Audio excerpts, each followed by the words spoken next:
Русија не може да го блокира зачленувањето на Македонија во НАТО. Тоа се проценките на познавачите на состојбите по последната серија изјави од врвот на Москва, со кои се проблематизира преспанскиот и процесот на прием на земјата во Алијансата.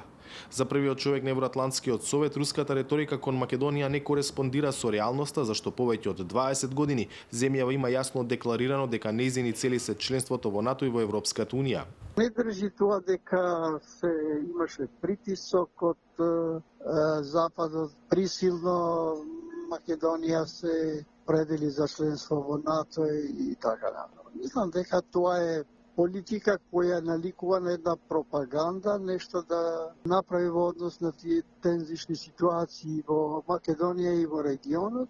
За Рамадани неразбирливи се последните настапи, например на шефот на руската дипломатија, во кој тој отворено ја преиспитува легитимноста на процесот на уставни измени, што се толкува и како форма на мешање во внатрешните работи на Македонија.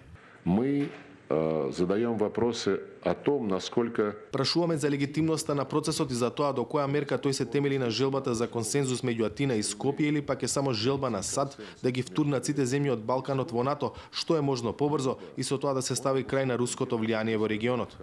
Владата реши благо да реагира на ваквите пораки од Москва. Ние не сакаме да коментираме интервју на разни личности, бидејќи владата на Република Македонија е посветена на својата цел, нашето зачленување во НАТО и Европската унија. Прашање е зошто Русија реши да биде толку гласна токму во финишот на процесот зимето, што треба да резултира со членство во НАТО. Веројатно тие очекувале дека ќе има поголема поддршка внатре во одредени структури, дали се партиски или поединци, но видоа дека тоа не поминува, ова работа е завршена и само тоа ќе остане само на ниво на изјави. Очекувањата се дека во рок од 10 дена по завршувањето на ратификацијата на договорот од Преспа во Атина ќе биде потпишан протоколот за пристапување на Република Северна Македонија во НАТО.